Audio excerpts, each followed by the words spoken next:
याद रखने की कोई जरूरत नहीं है, जो भी मेटल होगा, जो भी सवाल होगा, उसमें आपको वर्क फंक्शन वगैरह बता दिया जाएगा। जैसे सीजियम काफी छोटा वर्क फंक्शन होता है 2.4 इलेक्ट्रॉन वोल्ट, ठीक। Potassium 2.30 electron volt, aluminium 4.38 electron volt, और अगला क्या है Hg 4.49 इलेक्ट्रॉन वोल्ट, ठीक है। तो आई होप वर्क फंक्शन का मतलब समझ में आ गया, ठीक। मैं अभी यहीं से लिखता चलता हूं कि वर्क फंक्शन का हमारे पास एक फॉर्मूला आएगा आगे चल के, वर्क फंक्शन का हमारे पास एक फॉर्मूला आएगा आगे चल के, this is h into mu naught लिखेंगे, यानी तो hc बाय लैम्डा नॉट लिखेंगे, ठीक है। यदि आपने एक बार चैप्टर पहले पढ़ लिया है, अभी सिर्फ रिवीजन के लिए रिवाइज कर रहे हैं, तो याद रखिएगा work function is h mu naught या hc बाय लैम्डा नॉट होता है। ये h है प्लैंक्स कांस्टेंट, म्यू नॉट है थ्रेशोल्ड फ्रीक्वेंसी, और लैम्डा नॉट है थ्रेशोल्ड वेवलेंथ, h क्या है, तो h है प्लैंक्स कांस्टेंट, ठीक है भाई। आगे बढ़ते हैं। अगला देखिए, तो किसी मेटालिक सरफेस से इलेक्ट्रॉन्स को बाहर निकालने के लिए हमारे पास कुछ 2-3 मेथड्स हैं, जिसमें पहला है थर्मानिक एमिशन। थर्मानिक एमिशन सिंपली कहने का मतलब होता है मेटालिक सरफेस को हीट अप कीजिए, गर्म कीजिए, तो इलेक्ट्रॉन की एनर्जी बढ़ेगी, बढ़ते इतनी बढ़ जाएगी कि वर्क फंक्शन से ज्यादा बड़ी हो गई, तो वो उस मेटालिक सरफेस से बाहर आ जाएगा। बाहर आए हुए इस इलेक्ट्रॉन को हम लोग कहते हैं थर्मो इलेक्ट्रॉन। दूसरा होता है फील्ड एमिशन। फील्ड एमिशन में हम लोग क्या करते हैं, तो ये जैसे हमारे पास मेटल है, तो इस मेटल को किसी स्ट्रॉन्ग इलेक्ट्रिक फील्ड में एक्सपोज करते हैं। यदि इलेक्ट्रिक फील्ड ऐसी है तो मेटल के इस सरफेस पर नेगेटिव चार्ज पार्टिकल यानी इलेक्ट्रॉन आकर जमा हो जाएंगे। ये इलेक्ट्रिक फील्ड बढ़ाएंगे तो इस इलेक्ट्रॉन पर फोर्स बढ़ेगा। लेट्स से इलेक्ट्रिक फील्ड इतनी स्ट्रांग है कि वो इस मेटालिक सरफेस से इलेक्ट्रॉन को खींचकर निकाल सकती है। यस, तो ऐसे में इलेक्ट्रॉन्स बाहर आने लगेंगे, ठीक। लेकिन हमारे काम का ज्यादा है photo electric emission. Photo electric emission क्या होता है ये सुनिएगा कि ये हमारे पास एक फोटो सेंसिटिव सरफेस है। फोटो की सिंपली कहने का मतलब होता है लाइट। तो ये सरफेस क्या है, लाइट फोटोन के लिए सेंसिटिव है। अब यदि आपने इस पर, ये हमारे पास यहां पर कोई एक सोर्स है, ये सोर्स लाइट का हो सकता है यानी तो इलेक्ट्रोमैग्नेटिक वेव का हो सकता है, तो इस सोर्स से आपने एक लाइट फोटोन इसके ऊपर डाला। ये सोर्स ऐसा होना चाहिए जिसकी फ्रीक्वेंसी ज्यादा से ज्यादा हो या वेवलेंथ कम से कम, ठीक है। क्योंकि आपको किसी फोटोन के लिए एनर्जी का फॉर्मूला पता है, E is equal to H into mu होता है, यानी तो Hc बाय लैम्डा होता है। तो फ्रीक्वेंसी जितनी ज्यादा होगी, वेवलेंथ जितना कम होगा, इस सोर्स के पास एनर्जी उतनी ज्यादा होगी, ठीक। तो सोर्स से लाइट फोटोन आया, यही लाइट फोटोन अंदर जाकर के मेटालिक सरफेस के अंदर पड़े हुए इस इलेक्ट्रॉन को अपनी एनर्जी देता है। यदि सोर्स से आने वाले लाइट रेडिएशन के पास जो एनर्जी है वो वर्क फंक्शन से ज्यादा है या कम से कम वर्क फंक्शन के बराबर है, तो यहां से एक इलेक्ट्रॉन आएगा बाहर। बाहर आए हुए इसी इलेक्ट्रॉन को हम लोग कहते हैं photo electron.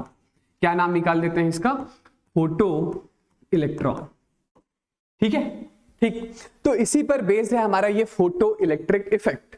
Photo electric effect क्या होता है, तो फिर से देखिए कि जैसे ये हमारे पास दो फोटो सेंसिटिव मेटालिक सरफेस है, इस फोटो सेंसिटिव मेटालिक सरफेस को आपने किसी वैक्यूम ट्यूब के अंदर डाल दिया।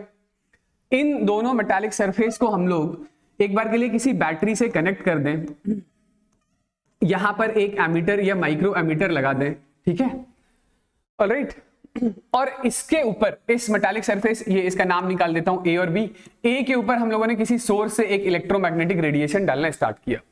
ये जो सोर्स है ये वही सोर्स है जिसके पास जो एनर्जी है वो वर्क फंक्शन से ज्यादा बड़ी है, वर्क फंक्शन से ज्यादा बड़ी है। तो ये क्या करेगा, ये इलेक्ट्रॉन निकालेगा। तो इस मेटालिक सरफेस से बाहर आए हुए इसी इलेक्ट्रॉन का क्या नाम है, फोटो इलेक्ट्रॉन। ये फोटो इलेक्ट्रॉन आगे बढ़े और दूसरे मेटालिक सरफेस बी से जाकर टकरा गए। कैसे टकरा गए, तो उनके पास इतनी एनर्जी थी कि वो ए से चलकर बी तक पहुंच गए, या नहीं तो इन बाहर आए हुए इलेक्ट्रॉन को ए से चलकर बी तक पहुंचाने के लिए आपने बंदोबस्त कर रखा है, एक बैटरी लगा रखा है, ठीक है। इस बैटरी के लगाए जाने से क्या हुआ, तो बैटरी के लगाए जाने से इस रीजन में एक इलेक्ट्रिक फील्ड बन गया। क्या बन गया, इलेक्ट्रिक फील्ड। बैटरी की हायर साइड इधर कनेक्टेड थी, लोअर साइड इधर कनेक्टेड थी, तो एक इलेक्ट्रिक फील्ड जो था वो बाहर आए हुए इलेक्ट्रॉन को पुल कर रहा था दूसरे प्लेट बी की तरफ। तो यहां पर इलेक्ट्रॉन का फ्लो चैनलाइज हो गया, ये इलेक्ट्रॉन भागे ऐसा, तो पूरी सर्किट में करंट भागा ऐसा। फ्लो होने वाले इसी करंट को हम लोग कहते हैं फोटो करंट, और यही फिनोमेना है फोटो इलेक्ट्रिक इफेक्ट, ठीक है। तो क्या है, पेपर में क्या लिखेंगे कि when a light radiation of sufficient energy strikes a photo sensitive surface, photo electron comes out from the plate and photo current flows in the circuit, this is photo electric effect, right. चलिए, तो हमें क्या करना है, हमें इसी की experimental study करनी है, ठीक। एक्सपेरिमेंटल स्टडी से मेरे कहने का मतलब है कि ये वही वैक्यूम ट्यूब है, इसके अंदर यही दो प्लेट है, पहला प्लेट ये कैथोड है और दूसरा एनोड है। इसी प्लेट का एक और नाम होता है, इसे हम लोग एमिटर प्लेट भी बोलते हैं, और इस एनोड का दूसरा नाम कलेक्टर प्लेट भी होता है, ठीक है। ये पूरा का पूरा सिस्टम किसी इवैक्यूएटेड ग्लास ट्यूब के अंदर बंद है। इन दोनों वायर की हेल्प से, एक पोटेंशियल डिवाइडर की हेल्प से एक बैटरी कनेक्टेड है, ये एक हाई टर्मिनल बैटरी है। इस की को हम लोग कर देंगे क्लोज। तो एक्सपेरिमेंटल स्टडी में आपको कुछ 3-4 टाइप के वेरिएशन का आइडिया होना चाहिए, ठीक है। क्या है वो वेरिएशन, एक एक करके। ये सर्किट डायग्राम तो समझ में आ गया ना, वही दो फोटो सेंसिटिव प्लेट हैं, उसी तरीके से एक माइक्रो एमीटर है, पोटेंशियल डिफरेंस मेजर करने के लिए वोल्ट मीटर है, और ये हमारे पास एक हाई टर्मिनल बैटरी है। तो सबसे पहले टाइप के वेरिएशन में हम लोग पढ़ने वाले हैं effect of photo current with intensity of incident radiation. इसका मतलब ये है कि ये जो सोर्स है ना, तो इस सोर्स की हम लोग सबसे पहली बारी इंटेंसिटी चेंज करते हैं। क्या चेंज करते हैं, इंटेंसिटी। इंटेंसिटी का मतलब आप ये समझ लीजिए, इंटेंसिटी वैसे तो क्या होता है, वैसे तो intensity is energy per unit time per unit area होता है, ठीक। और energy per unit time is power होता है, तो पावर अपॉन एरिया। तो एक बार के लिए ये सोर्स जो है, ये सोर्स हमारा एक फिक्स डिस्टेंस पर ही रहता है, तो आप इंटेंसिटी को सीधा सीधा पावर से भी कंपेयर कर सकते हैं। यदि ये सोर्स फिक्स्ड है, अपनी जगह से हिला नहीं है, ऊपर नीचे आगे पीछे कहीं नहीं हुआ है, तो जो इंटेंसिटी है वही पावर है। तो आप एक बार के लिए मान सकते हैं, ऐसा है कि हम लोग एक बार के लिए ये जो सोर्स है ना, इस सोर्स में हम लोग इस सोर्स के जगह पर, जैसे एक बार हम लोग मान लेते हैं एक बार 10 वाट का बल्ब लगाते हैं। तो लेट्स से जब आपने 10 वाट का बल्ब चलाया, प्रोवाइडेड इस बल्ब के पास इतनी एनर्जी थी जो वर्क फंक्शन से ज्यादा बड़ी वैल्यू की थी, तो फोटो इलेक्ट्रॉन्स बाहर आए थे। तो मान लेते हैं फ्लो होने वाला जो फोटो करंट है वो 1 माइक्रो एम्पियर का है। तो जैसे ही आपने 20 वाट का बल्ब लगाया तो फोटो करंट हो गया 2 माइक्रो एम्पियर का। जैसे ही आपने 30 वाट का बल्ब लगाया तो फोटो करंट हो गया 3 माइक्रो एम्पियर का। इसका मतलब समझ आ रहा है, इसका मतलब ये हुआ कि वाई एक्सिस के अलोंग आप ले लें करंट, और एक्स एक्सिस के अलोंग आप ले लें इंटेंसिटी। तो करंट का इंटेंसिटी के साथ आने वाला variation will be a straight line passing through origin. याद रखिएगा, बहुत इंपॉर्टेंट है। आपसे ये तक पूछा जा सकता है कि बताओ ऐसा क्यों हुआ कि सर्किट में फोटो करंट इंटेंसिटी के साथ लीनियरली बढ़ता चला गया। ऐसा क्यों हुआ? ऐसा इसलिए हुआ क्योंकि जैसे ही आपने इंसिडेंट रेडिएशन की इंटेंसिटी बढ़ाई, करंट बढ़ रहा है। इसका लिटरली मतलब ये है कि पर सेकेंड बाहर आने वाले फोटो इलेक्ट्रॉन्स का नंबर बढ़ रहा है, क्योंकि current is rate of flow of charge. तो पर सेकेंड बाहर आने वाले फोटो इलेक्ट्रॉन्स का नंबर बढ़ गया होगा, हेंस सर्किट में फोटो करंट बढ़ गया होगा। ठीक है, सिंपल। अब दूसरी बात यहां पर हम लोगों को क्या करना है, तो दूसरी बात हम लोगों को यहां पे डिस्कस करना है इफेक्ट ऑफ पोटेंशियल। तो इफेक्ट ऑफ पोटेंशियल को मैं दो ग्रुप में कैटेगराइज कर लेता हूं। पहले हम लोग बात करेंगे इफेक्ट ऑफ पोटेंशियल में करना क्या है, पहले ये सुन लीजिए। तो अगेन एक ग्राफ ही ड्रॉ करना है जिसमें वाई एक्सिस के अलोंग लेना है करंट और एक्स एक्सिस के अलोंग लेना है पोटेंशियल। वाई एक्सिस के अलोंग लेना है करंट और एक्स एक्सिस के अलोंग लेना है पोटेंशियल। ठीक है,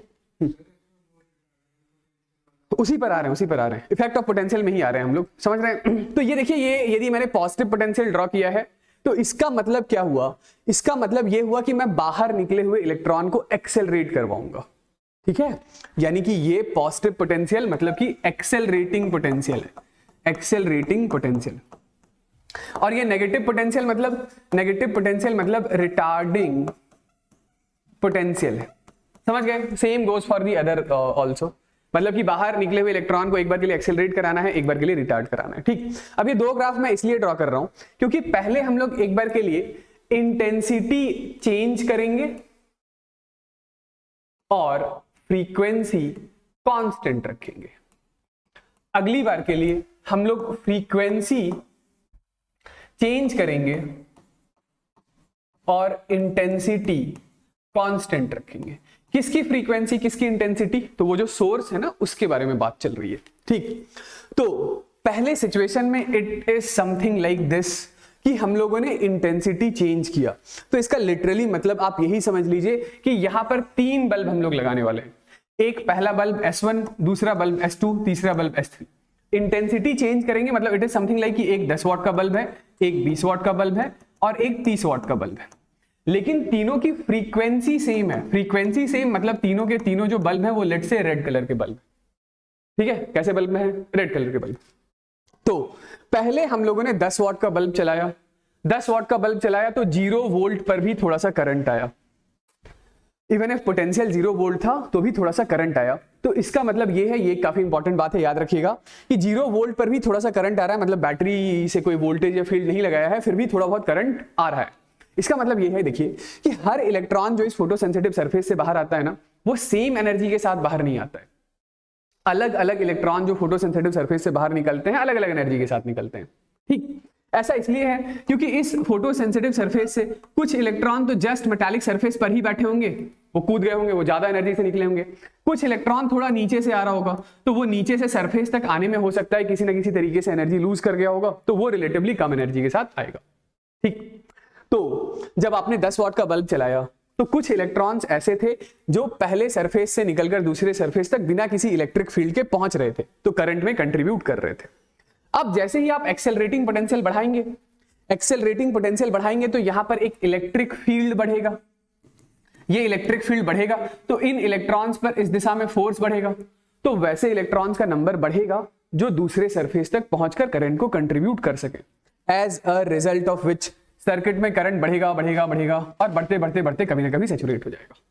सैचुरेट इसलिए हो गया क्योंकि एक पर्टिकुलर पोटेंशियल पर, एक पर्टिकुलर वोल्टेज पर पहले सरफेस से निकले हुए सारे के सारे फोटो इलेक्ट्रॉन दूसरे सरफेस तक पहुंच गए, ठीक है भाई, ओके। फिर हम लोग ने 20 वाट का बल्ब लगाया, 10 वाट के पास 20 वाट ही लिया था ना, तो 20 वाट पर भी 0 वोल्ट पर भी थोड़ा मोड़ा करंट आया, मतलब कुछ ना कुछ करंट आया। और फिर जैसे ही हम लोगों ने एक्सेलरेटिंग पोटेंशियल में वोल्टेज बढ़ाना स्टार्ट किया, सर्किट में फ्लो होने वाला फोटो करंट बढ़ता गया।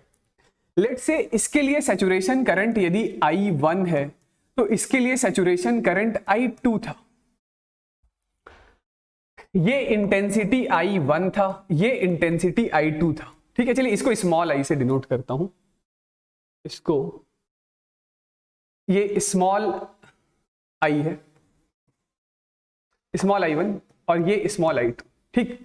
फिर जैसे ही हम लोगों ने 30 वाट का बल्ब लगाया तो क्या नोटिस करते हैं कि सैचुरेशन करंट और बड़ा हो गया है और 0 वोल्ट पर तो करंट और भी ज्यादा बड़ा है, ठीक। एक्सेलरेटिंग रीजन वाली बात क्लियर है।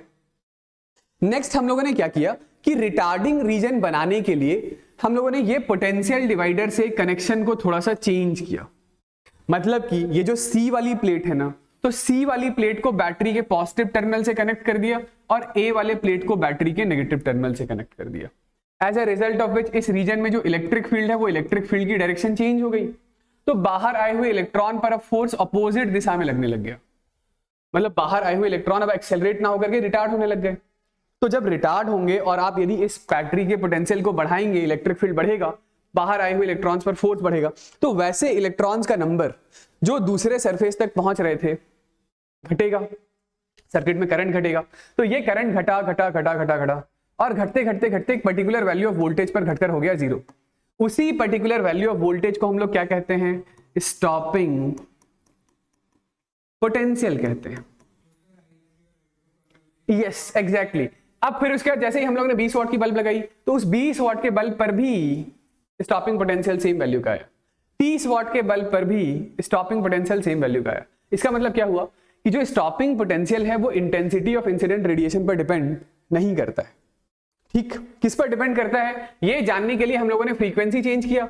अब की बारी 3 अलग अलग फ्रीक्वेंसी लेकर आए, तो 3 अलग अलग फ्रीक्वेंसी का लिटरली मतलब क्या है, जैसे अगली बारी हम लोगों ने ये 3 फिर से नए सोर्सेज लगाए, S1, S2 और S3।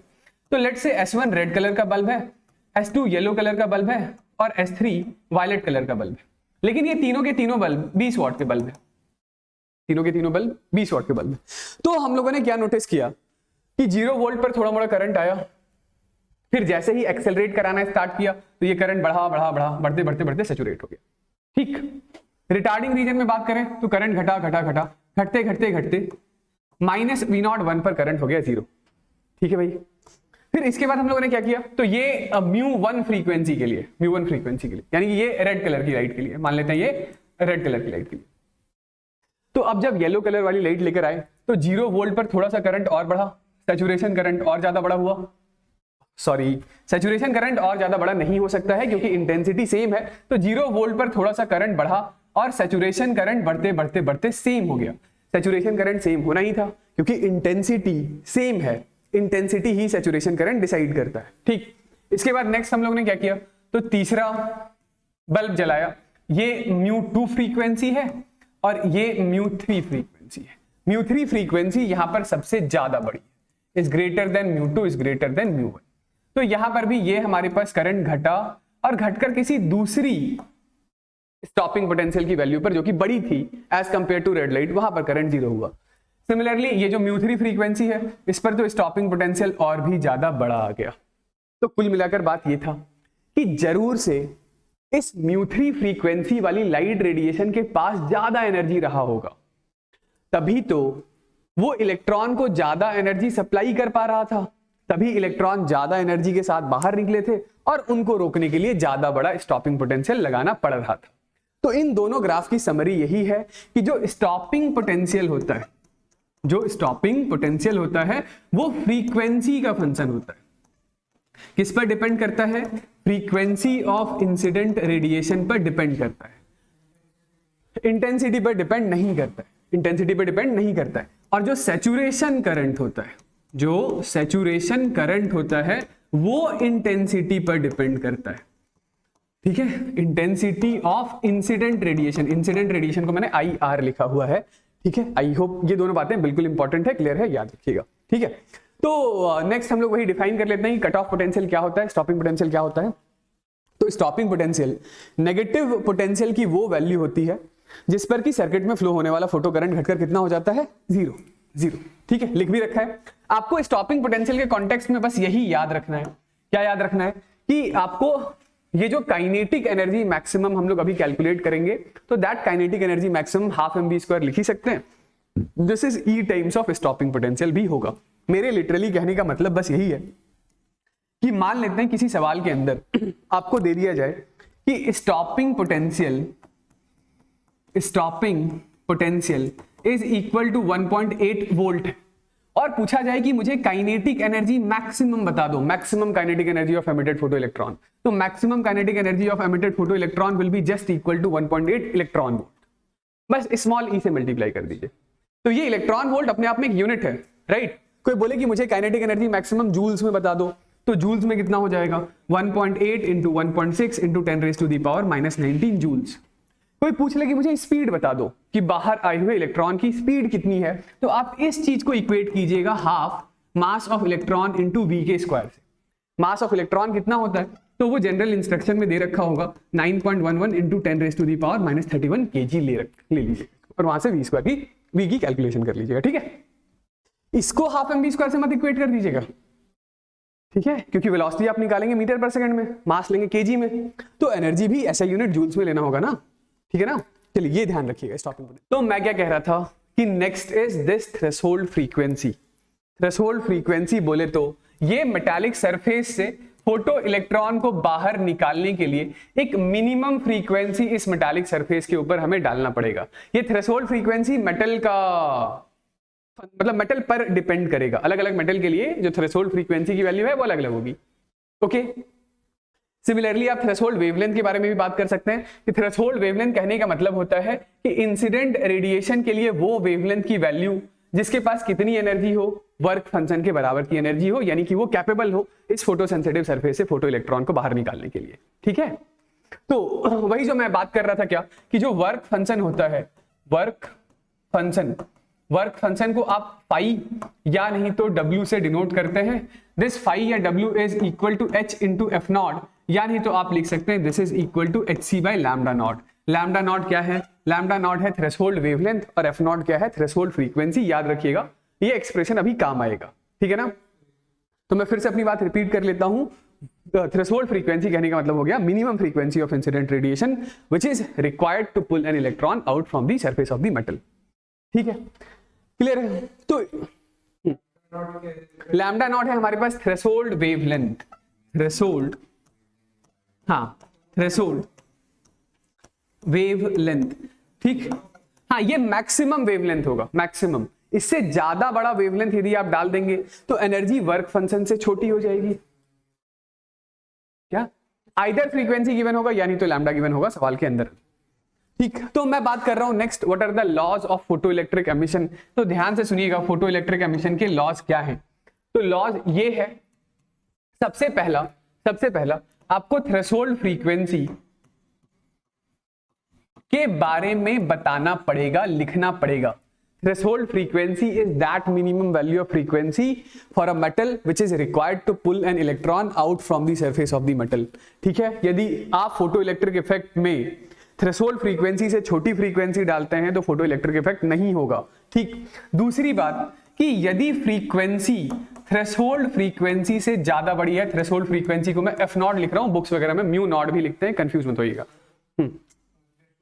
तो मैं ये कह रहा हूं कि यदि इंसिडेंट रेडिएशन की फ्रीक्वेंसी थ्रेशोल्ड फ्रीक्वेंसी से ज्यादा बड़ी है तो फिर जो एमिटेड फोटो इलेक्ट्रॉन की मैक्सिमम काइनेटिक एनर्जी होगी, इसकी एमिटेड फोटो इलेक्ट्रॉन की जो मैक्सिमम काइनेटिक एनर्जी होगी वो directly proportional to frequency of incident radiation होगा। Directly proportional to frequency of incident radiation होगा। मतलब थ्रेशोल्ड से जितनी बड़ी फ्रीक्वेंसी आप जैसे जैसे बढ़ाते चले जाएंगे तो बाहर आए हुए फोटो इलेक्ट्रॉन की काइनेटिक एनर्जी वैसे बढ़ती चली जाएगी। तीसरी बात कि थ्रेशोल्ड फ्रीक्वेंसी से ज्यादा बड़ी फ्रीक्वेंसी आपने डाल दिया तो सर्किट में फ्लो होने वाला जो फोटो करंट होगा वो करंट डायरेक्टली प्रोपोर्शनल होगा इंटेंसिटी ऑफ इंसिडेंट रेडिएशन के। किसके? इंटेंसिटी ऑफ इंसिडेंट रेडिएशन के। मतलब जितनी ज्यादा इंटेंसिटी ऑफ इंसिडेंट रेडिएशन होगा तो सर्किट में फ्लो होने वाला फोटो करंट भी उतना बड़ा होगा। ठीक, और एक और बात आप याद रख सकते हैं कि ये जो पूरा का पूरा फोटो इलेक्ट्रिक इफेक्ट है ये एक सडन प्रोसेस है। सडन यानी कि इंस्टेंटेनियस प्रोसेस है। जिस इंस्टेंट पर लाइट फोटोन आता है, फोटो सेंसिटिव सरफेस से टकराता है, उसी इंस्टेंट पर फोटो इलेक्ट्रॉन्स बाहर आते हैं। मतलब टाइम लैग 10⁻⁻⁷ -8 सेकेंड्स के ऑर्डर का होता है। ठीक है, तो यही लॉज है फोटो इलेक्ट्रिक एमिशन के, इसको याद रखिएगा। ठीक, तो इस फोटो इलेक्ट्रिक इफेक्ट के होने के बाद जो क्लासिकल वेव थ्योरी था वो फेल हो चुका था। क्यों? क्योंकि क्लासिकल वेव थ्योरी हमें यह बताता था कि जो एनर्जी या एनर्जी डेंसिटी होती है, जो एनर्जी होती है, एनर्जी ऑफ इलेक्ट्रोमैग्नेटिक रेडिएशन, वो एनर्जी या एनर्जी डेंसिटी एम्पलीट्यूड पर डिपेंड करता है। किस पर? एम्पलीट्यूड पर। या यूं कह लीजिए कि energy was directly proportional to square of amplitude of electromagnetic radiation, और इंटेंसिटी भी तो डायरेक्टली प्रोपोर्शनल टू एम्पलीट्यूड का स्क्वायर होता है।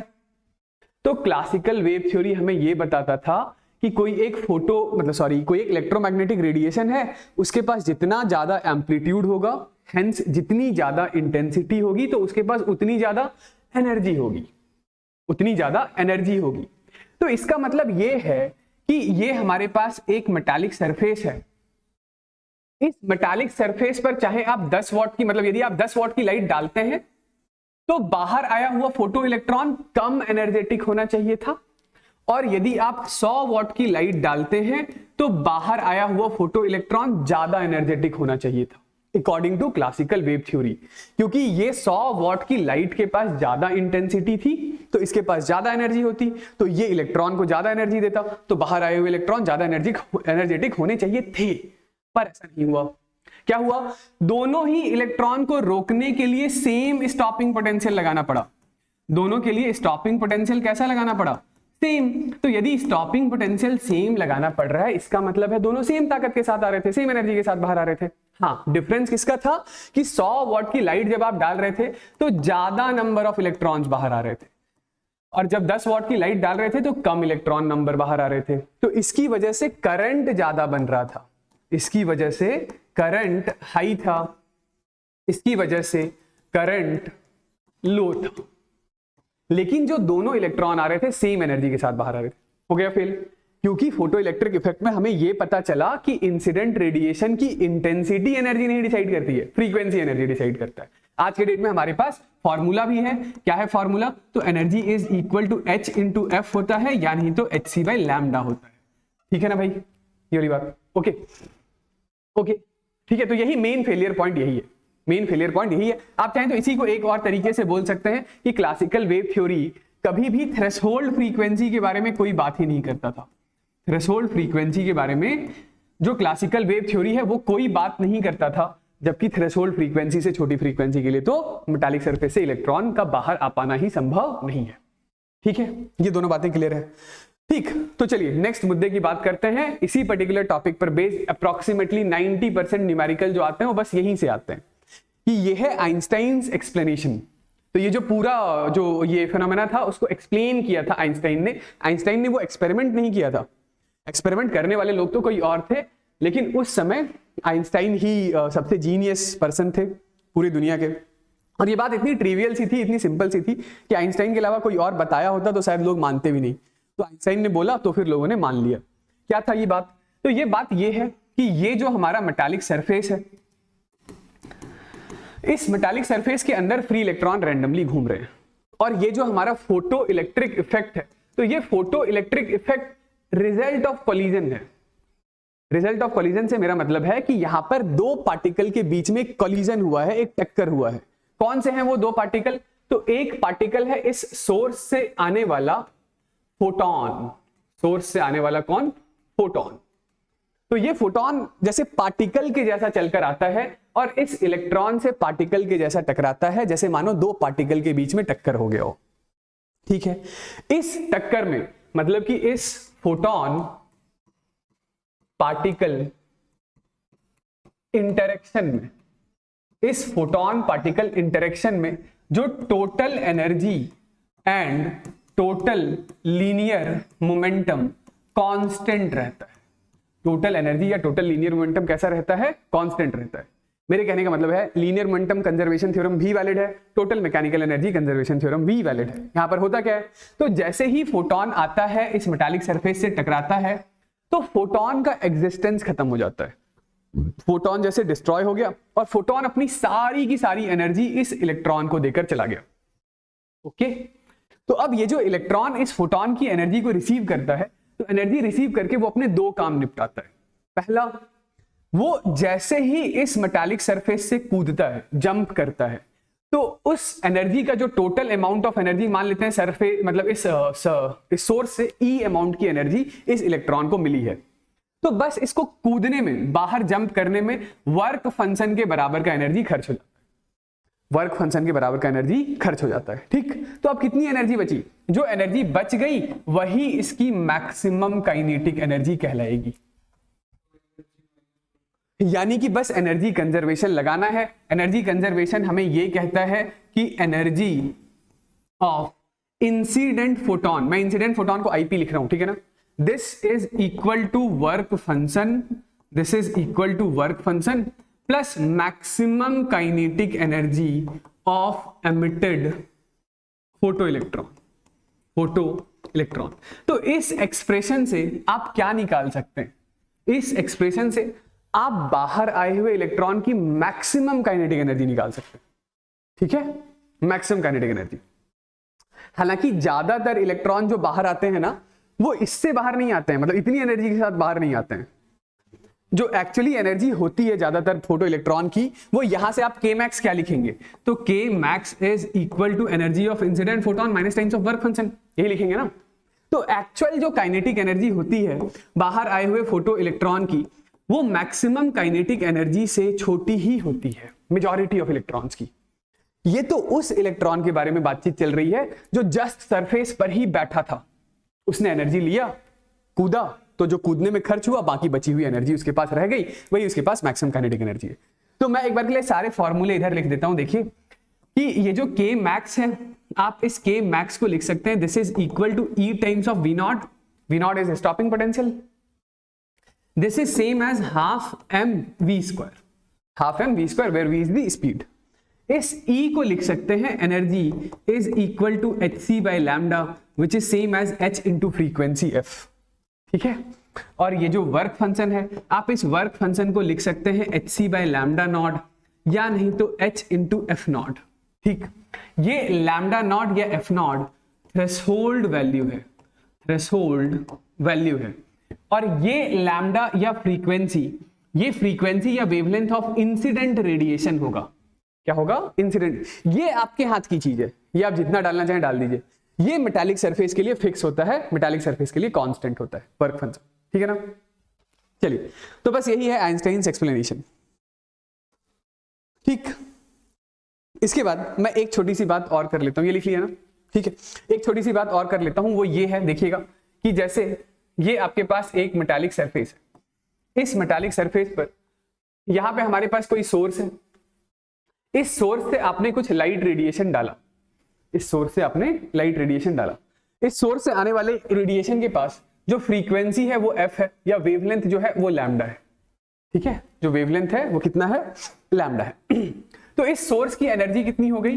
एनर्जी हो गई hc बाय लैम्डा, या नहीं तो आप लिख सकते हैं energy E is equal to h into frequency f, ठीक है। आपको इस सोर्स के लिए पावर बता दिया जाएगा, क्या बता दिया जाएगा कि पावर इज P नॉट मान लेते हैं, ठीक। तो पावर क्या होता है? पावर होता है P is equal to hc by lambda, ये तो एनर्जी है किसकी? एक फोटोन की। मान लेते हैं ये पर second n number of photons emit करता है, या लेट्स से ये total number of n photons radiate कर रहा है इन t टाइम, ठीक है, इन t टाइम। तो पावर कहने का क्या मतलब हुआ? Power is energy per unit time. तो ये तो एक फोटोन की एनर्जी है, ऐसे ऐसे n नंबर ऑफ फोटॉन्स बाहर आए हैं, तो n से मल्टीप्लाई कर दीजिए, कितनी देर में? t टाइम में, ठीक है।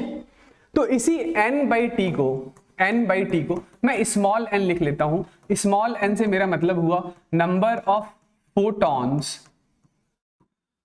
Emitted per second, per second. तो P is equal to small n into hc by lambda है।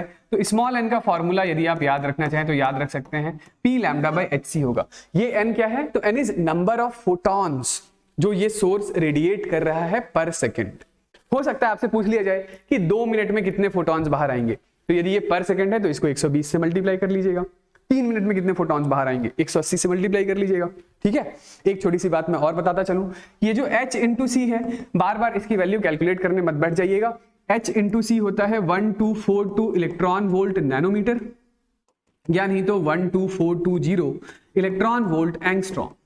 जनरली लैम्डा या तो नैनोमीटर में दे रखा होता है या नहीं तो एंगस्ट्रॉम में दे रखा होता है, ठीक है।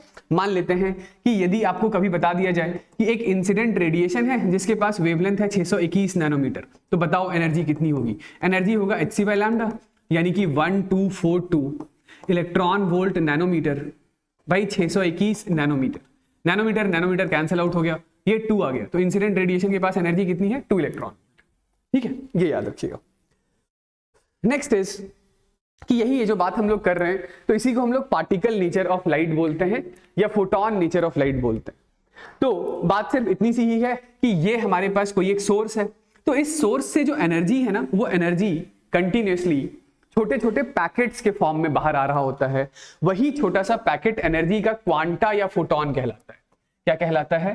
क्वांटा या फोटॉन कहलाता है, ठीक, क्वांटा या फोटॉन, ओके।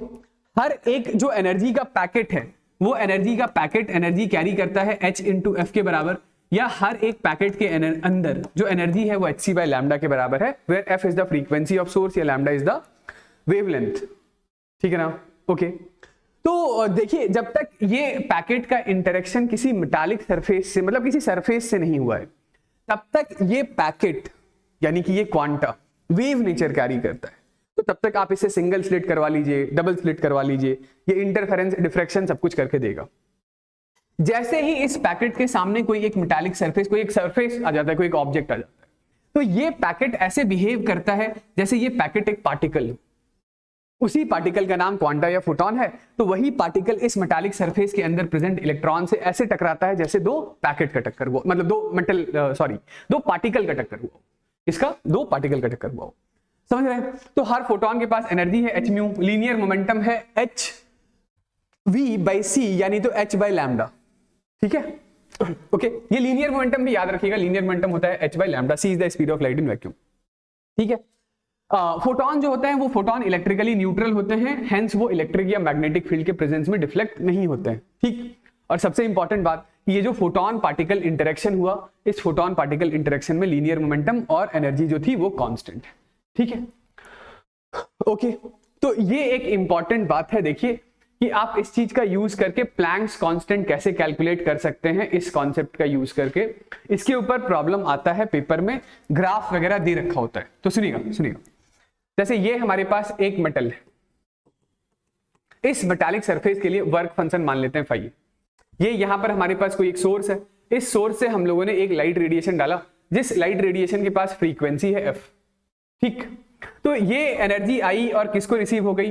इस मेटालिक सरफेस के अंदर पड़े हुए इस इलेक्ट्रॉन को। इलेक्ट्रॉन ने ये एनर्जी लिया, बाहर कूद गया, बाहर आए हुए इस इलेक्ट्रॉन की जो मैक्सिमम काइनेटिक एनर्जी है वो के मैक्स है।